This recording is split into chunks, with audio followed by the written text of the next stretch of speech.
एक बड़ी घटना हुई है आज। सुप्रीम कोर्ट ने कहा है कि कई ऐसे लोग, लाल कृष्ण आडवाणी, मुरली मनोहर जोशी, उमा भारती, चलेगा बाबरी मस्जिद जो विवादित ढांचा था जिसको कहते हैं लोग, उसको गिराए जाने के मामले में। हमारे साथ बात करने के लिए साध्वी रितंबरा खुद मौजूद हैं। उस समय के भाषण उनके आज भी याद है लोगों को, और लोग कहते हैं बहुत भड़काऊ बयान दिया करती थी, भाषण दिया करती थी। हमारे साथ बात करने के लिए खुद हैं रितंबरा जी।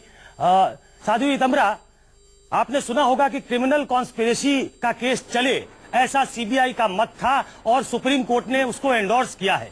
पहली प्रतिक्रिया तो क्या है आपकी?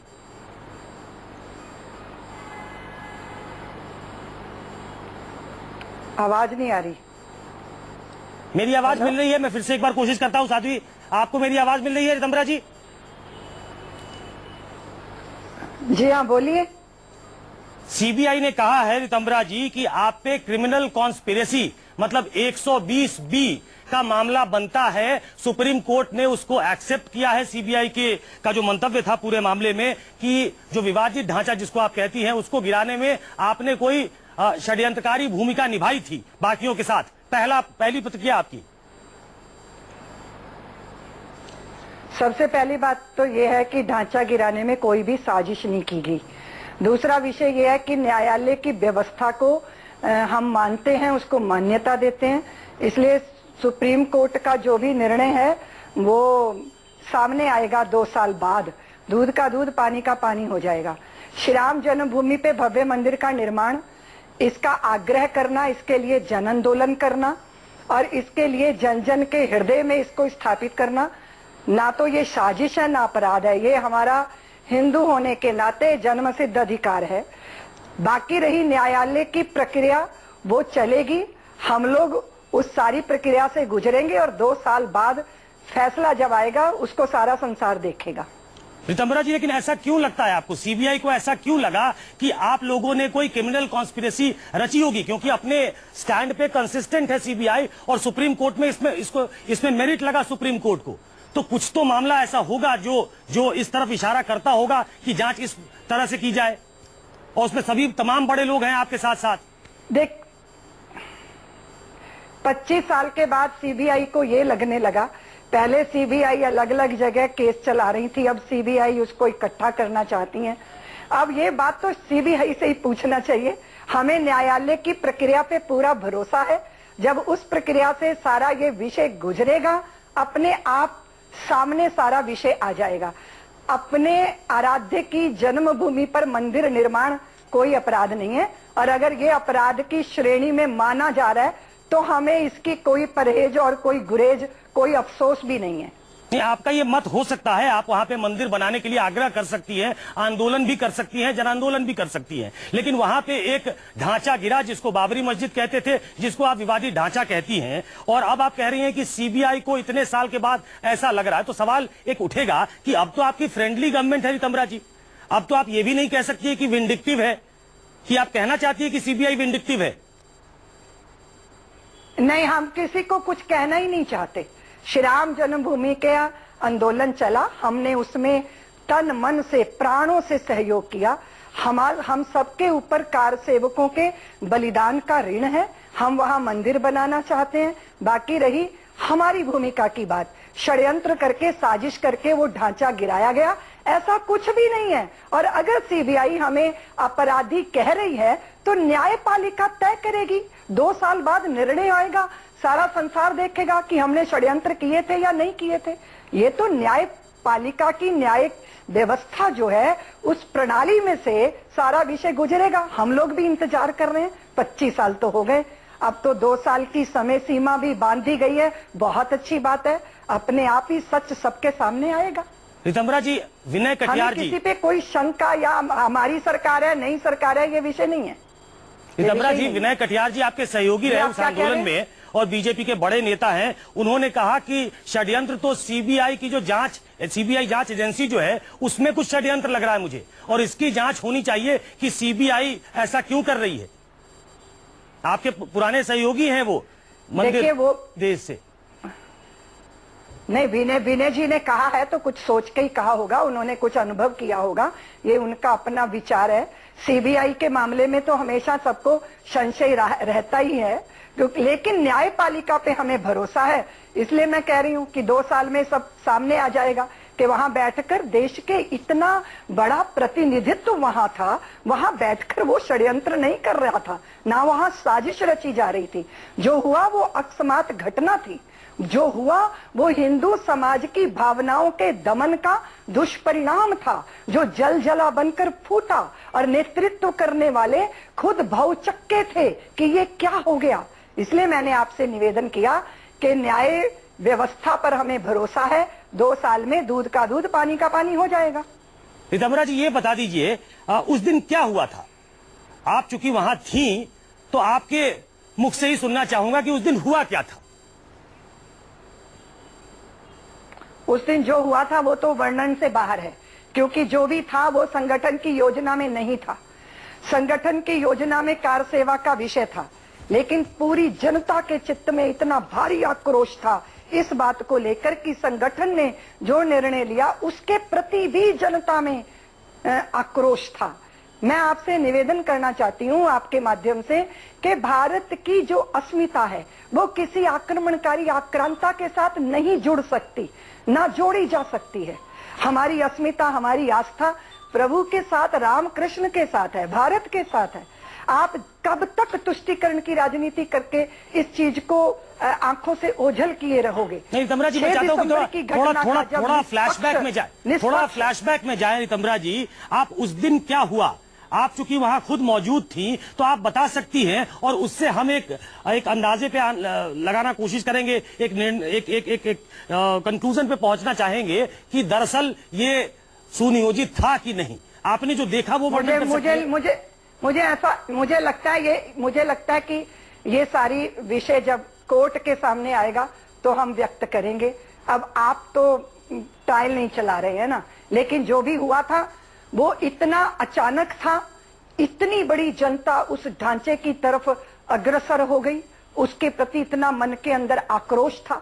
हमने ये देखा कि संगठन के बहुत सारे महत्वपूर्ण लोग माइक लेके सारे कार सेवकों को रोकने का प्रयत्न कर रहे थे, लेकिन कोई किसी की सुन नहीं रहा था। बाकी सारी बातें तो अब क्योंकि हर रोज कोर्ट ने कहा है कि 2 साल में इस मामले को निपटाना है, तो सारा विषय सबके सामने आएगा, सारी दुनिया के सामने आएगा। रीतम्बरा जी, इसके चित्र भी मौजूद हैं, वीडियो भी है कि पहला गुंबद जब गिरा तो आप गले मिल गई कई बड़े नेताओं से और आपने कहा आडवाणी जी को सरकार तो जानी है, मस्जिद क्यों बचे? क्या इस बात में सच्चाई नहीं है? एक धक्का और दो, मस्जिद को तोड़ दो। देखिए, क्या आपने ये नहीं कहा? ऐसा है कि ऐसा नहीं, ऐसा है मैंने क्या कहा नहीं कहा ये मैं कोर्ट में बताऊंगी। दूसरी बात ये है कि जिस आक्रमणकारी व्यक्ति की निशानी के प्रति चित्त में आक्रोश अगर वो ध्वस्त होता है तो ठीक, हमें प्रसन्नता हुई, बिल्कुल हुई, हम उसको स्वीकार करते हैं। भारत के अंदर कोई भी ऐसी वो चीज जो हमारे अतीत के स्वाभिमान को कुचले जाने का प्रतीक है, वो तो हजारों की संख्या में है, लेकिन हम तो सिर्फ एक जगह की बात कर रहे हैं, श्री राम जन्मभूमि की, क्योंकि हमारे वो अपराजित पौरुष का प्रतीक है प्रभु राम। हमारी आस्था है, हमारा प्रारंभ अंत और अंत के बाद का अनंत है श्री राम।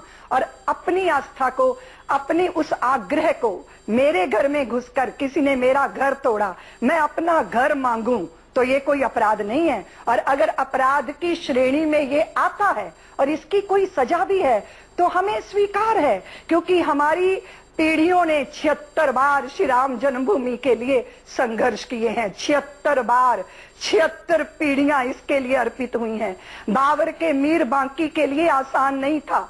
मंदिर तोड़कर उसके मलबे से जो उसने ढांचा खड़ा किया, उसको उसका कितने वीर योद्धाओं ने विरोध किया, उसके लिए आसान नहीं था, लेकिन लड़ते रहे, जूझते रहे।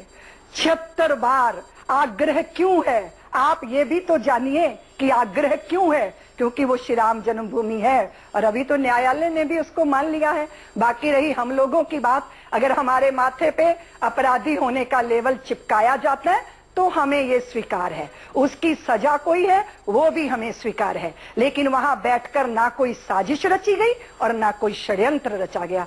श्री राम जन्मभूमि के आंदोलन के साथ मैं तो इतनी भावना के साथ जुड़ी रही, मेरे रोम रोम में वो सब बसा है, आज भी बसा है।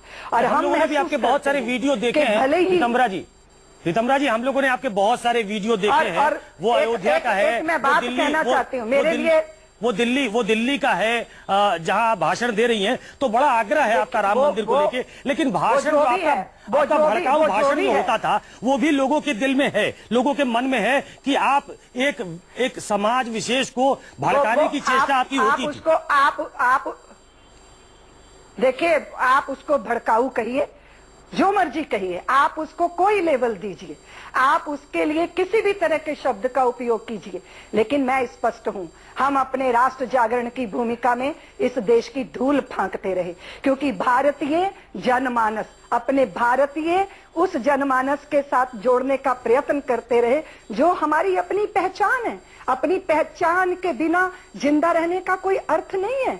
और हमारा समाज इतने वर्षों तक इन आक्रमणकारी लुटेरों के द्वारा पददलित होता रहा। अपने अधिकार की बात मांग करना ये कोई देशद्रोह नहीं है। और दूसरी बात मैं ये कहना चाहती हूँ कि अगर व्यवस्था, न्यायालय की प्रक्रिया जो भी है, हम जिसका सम्मान करते हैं, अगर वो अपराध की श्रेणी में आप मानते हो तो मानिए, लेकिन हमने कोई षड्यंत्र नहीं किया। हाँ, मैंने भड़काया, अगर आप कहते हो कि भड़कना, भड़काऊ भाषण सिर्फ मैं नहीं कह रहा हूँ, मैंने तो ये मानस बनाया है, मैंने तो ये मानस बनाया आपके भाषणों को सुन के। अभी आपने कहा, मैं आपको याद कराता हूँ रितम्बरा जी, अभी आपने कहा ना कि मैंने भड़काया। नहीं, मैं आगे बढ़ाता हूँ बात को कि आपने जो भाषण दिया उससे मुझे लगा कि वो भड़काने की श्रेणी में आता है। जो वहां डीएसपी थे आर सरनायक, उन्होंने रायबरेली कोर्ट में कहा है कि रितम्बरा जी का बयान भड़काऊ था। जो सर्विंग पुलिस ऑफिसर था उसका भी बयान है। तो मैंने तो चलिए ये मानस बना लिया, ये सुन के, देख के, आपको जैसा भाषण आप देती थी, लेकिन ये तो सर्विंग पुलिस ऑफिसर है, इन्होंने कोर्ट में कहा है कि आपने ऐसा भाषण दिया। देखिए, जो भी जिसने जो कहा है, गवाहियां होंगी, जो भी होगा, हमने जो भी कहा उससे हम अपने आप को कभी भी पीछे नहीं हटाएंगे, क्योंकि मैंने श्री राम जन्मभूमि के आंदोलन में किसी राजनीतिक रोटी सेकने के लिए सहयोग नहीं किया था। हिंदुत्व मेरे रगों में है, मेरे रोम रोम में है, और उसके लिए कोई भी कीमत चुकानी पड़े हम उसके लिए तैयार हैं। लेकिन मैं आपके चैनल के माध्यम से ये कहना चाहती हूँ कि वहां बैठकर उस ढांचे को तोड़ने का कोई षड्यंत्र या कोई साजिश नहीं रची गई, क्योंकि हमें न्यायपालिका पर, न्याय की प्रक्रिया पर भरोसा है। इसलिए हम कहते हैं कि 2 साल में दूध का दूध, पानी का पानी हो जाएगा। लिब्राहन कमीशन में रितम्बरा जी, ये कहा गया कि कोई गुप्त मीटिंग हुई थी विनय कटियार जी के घर पे, ये रिकॉर्डेड है। क्या कोई ऐसी कोई गुप्त मीटिंग हुई थी क्या? कोई खुलासा कर सकती है जिसमें लाल कृष्ण आडवाणी भी थे, जोशी भी थे, आप भी थी? हमें कोई किसी गुप्त मीटिंग का कोई भी ज्ञान नहीं है, ना हमारे उस संज्ञान में है ये विषय। आज कहा है रितम्बरा जी, उमा भारती जी ने आपके साथ वो भी इस आंदोलन में जुड़ी हुई थी, और उनका कहना है कि उन्हें बड़ा गर्व है इस बात पे कि ऐसा आंदोलन हुआ और उसमें वो शरीक रही। आज वो कह रही है कि कल सुबह अयोध्या पहुंच जाएंगी और राम के लिए कुछ भी करने को तैयार है, वो फांसी लटकने को तैयार है। तो क्या फिर से एक माहौल बनाने की कोशिश है कि वहां राम मंदिर बने? ये भी एक अटेम्प्ट है, कंसोलिडेटेड अटेम्प्ट है क्या हर तरफ से? जी बिल्कुल, माहौल बनना चाहिए देश के अंदर। ये जो विवादित विषय है, इस पे इसका पटाक्षेप होना चाहिए और पूरे देश के सज्जन शक्तियों को मिलकर सहमति के माहौल में श्री राम जन्मभूमि पे मंदिर का निर्माण कर देना चाहिए, ताकि पूरा देश सौहार्द से, प्रेम से, स्नेह से अपने पुरखों का सम्मान करते हुए विकास के रास्ते पे आए और ये सारे विषय समाप्त हो जाएं। और मैं आपके माध्यम से ये भी आग्रह करना चाहती हूँ कि हम सब, चाहे हिंदू हों चाहे मुसलमान हों, हमारी अस्मिता किसी आक्रांता लुटेरे के साथ नहीं जुड़ सकती। इस राष्ट्र के पुरखे पुरुष जो है वो मर्यादा पुरुषोत्तम राम कृष्ण है। हमारी अस्मिता, हमारी आस्था, हमारी पहचान, हमारी जिंदगी उनके साथ जुड़ी हुई है। ये हिंदू का ही सच नहीं, ये सबका ही सच है। ये मैं आपके माध्यम से कहना चाहती हूँ। रही हमारी बात कि हम लोगों पे आपराधिक केस चलेगा, 2 साल में उसका निर्णय आएगा, जो भी आएगा वो सामने होगा और उसका जो फलश्रुति होगी उसको हम स्वीकार करते हैं। जी रितम्बरा जी, हाँ जी, योगी जी मुख्यमंत्री हो गए जी। अब योगी जी का बैकग्राउंड भी कुछ ऐसा ही, भगवा पहनते हैं, राम मंदिर की बात करते हैं, एंटी मुस्लिम स्पीच बहुत उनके, आप यूट्यूब खोल के देखें बहुत सारा दिखाई देगा आपको। आपको लगता है कि उनके आने से आप लोग जैसे जो राम मंदिर में आस्था रखने वाले, राम मंदिर में तो आस्था सभी की होगी, लेकिन वहां राम मंदिर भव्य बने जिसके लिए आंदोलन किया आप लोगों ने, उनमें एक उम्मीद की किरण जगी है कि योगी जी मंदिर बनवाएंगे? देख, पूरे हिंदू समाज के हृदय में एक बहुत बड़ा भाव जागा है कि सेंटर में मोदी जी और उत्तर प्रदेश में योगी जी हैं, तो जब सबके विकास की आशाएं पूरी होंगी तो राम के साथ जिनकी आस्था जुड़ी है उनको भी आशा है कि श्री राम जन्मभूमि के मंदिर का जो है मार्ग प्रशस्त होगा। निश्चित रूप से जिन्होंने श्री राम का नाम लिया, उस आंदोलन में सम्मिलित हुए, राजनैतिक ताकतें पाई, उनसे तो बहुत आशा है, बहुत ज्यादा बड़ी आशा है। लेकिन ये सारी व्यवस्थाएं, जैसे अभी कोर्ट ने कहा कि आप सब सहमति के साथ वार्तालाप करो, बातचीत करो, रास्ता निकले, रास्ता निकलना चाहिए, और अब नहीं निकला तो फिर कब निकलेगा? एक आखिरी सवाल रितंबरा जी, उमा भारती जी ने कहा है कि 6 दिसंबर का वो दिन था, उसकी वजह से ही पार्टी आज यहां तक पहुंची है कि हम केंद्र में सरकार में हैं। आपको लगता है ऐसा? वो 6 दिसंबर का ही दिन नहीं था जब से श्री राम जन्मभूमि के आंदोलन को भारतीय जनता पार्टी ने समर्थन दिया।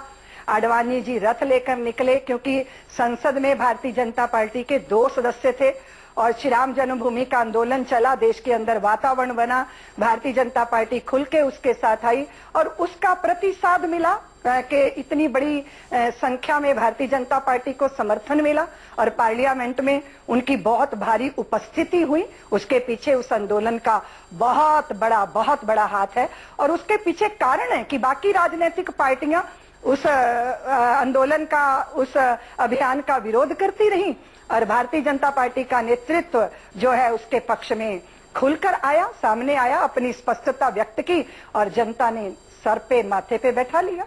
बहुत बहुत शुक्रिया रितंबरा जी हमसे बात करने के लिए। ये थी साध्वी रितंबरा जो फायर ब्रांड लीडर हुआ करती थी उस समय, आजकल उस रूप में आप कम देखते हैं आप और हम इनको। ये भी कह रही हैं कि खुल्लम खुल्ला बीजेपी ने समर्थन दिया था। अभी थोड़ी देर पहले उमा भारती ने प्रेस कॉन्फ्रेंस किया था और कहा सब कुछ खुल्लम खुल्ला हुआ था, कुछ भी कॉन्स्पिरेसी एंगल इसमें नहीं था, चूंकि मन में वही था, दिल में वही था, जुबान पे वही था। तो सब लोग जो इस पूरे आंदोलन में, बीजेपी के आंदोलन में थे, राम मंदिर आंदोलन में थे, जिन पे आज क्रिमिनल कॉन्स्पिरेसी का चार्ज सुप्रीम कोर्ट ने चलाने के लिए कहा है, हम तमाम लोगों से बात करने की कोशिश करेंगे। उसी कड़ी में आप भी बात कर रहे थे रितंबरा से। देखते रहिए News 24।